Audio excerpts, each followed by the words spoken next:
Speaking of Justin Brownlee, si Justin Brownlee ay malawak na itinuturing isa sa mga pinakadakilang import sa kasaysayan ng PBA na pinatunayan ng kanyang 6 na kampyonato sa Barangay Ginebra San Miguel mula 2016 at 3 Best Import Awards. Siya ay hinangaan sa kanyang pagiging consistent, all-around play at clutch performance na tinawag pa nitong si Coach Sheng Yao na kambing o GOAT. So bakit nga ba siya tinaguri ang GOAT ng PBA o dito sa ating bansa? Ilan lang dyan ay ang paghahatid niya ng maraming titulo para sa Barangay Ginebra at kilala sa pag-deliver sa mga crucial na sandali. Bukod sa PBA, dinala rin niya ang kanyang husay sa naturalized role sa Gilas, Pilipinas na nakatulong nga sa pagkuha ng ginto sa SEA Games at pagkuha ng ginto sa 2023 Asian Games. So ilan pa lang yan. Pero sa kabila ng papuri, nananatiling mapagpakumbaba pa rin si Justin Brownlee at kinikilala ang iba pang mahuhusay na import bago siya tulad nila Sean Chambers at maging si Bobby Ray Parks Sr. So bukod sa pagtulong niya sa loob ng court, tumutulong nga rin ito sa mga babayan natin dito sa labas o sa community. Matagal na itong ginagawa ni JB. Pero nito lang, muli nga siyang namataan na namimigay o tumutulong sa mga tao na kung saan namimigay siya ng pagkain sa mga kababayan natin. So batay nga sa napag-alaman natin, balita sa Santa Ana umano ito. Bukod sa pamimigay ng pagkain, nagpasaya pa rin umano ito at nakipaglaro pa.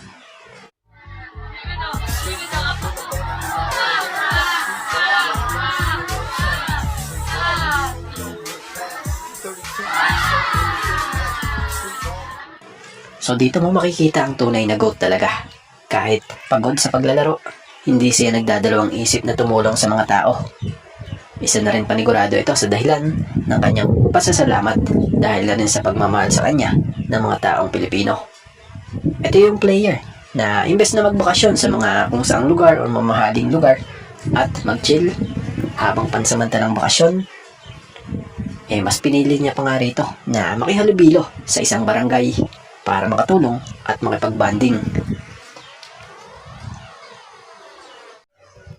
So nito lang, March 27, gumalaw ang lineup ng TNT Tropang 5G kung saan pinapirma nga at ini-activate ng TNT Tropang 5G ang batang-batang guard na si Evan Nava para palitan sa pwesto ang veteranong guard na si Simon Enciso. At sa pinakabagong update nga sa TNT Tropang 5G, may magbabago nga muli sa kanilang lineup kung saan mula nga po sa pagiging unrestricted free agent with right to receive salary dahil na rin sa pagpasok noon sa lineup nitong si Justin Chua para sa TNT Tropang 5G. Isang dahilan din yun noon na napabalita kaya nalagay si Kelly Williams sa pagiging unrestricted free agent. At ngayon, ini-activate na nga muli ito ng TNT Tropang 5G ang big man na si Kelly Williams.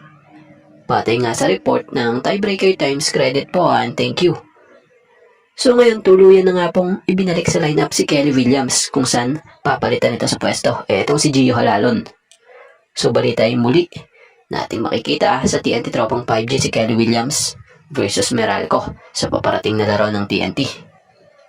So sa ngayon, panigurado, mas solid ang frontline ng TNT Tropang 5G dahil may mga katuwang din si Bolbol talaga na veterano at talagang malakas pa ding maglaro ito kahit pa ito'y 44-year-old na.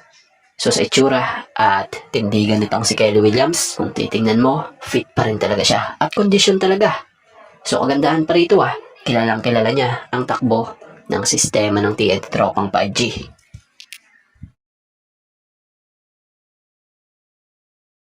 At bago nga ang lahat, baka naman po pwedeng makahingi ng isang subscription para sa ating channel or pakifollow na rin po kung nagustuhan nyo ang ating mga basketball update.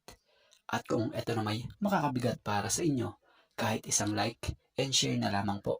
Maraming salamat po.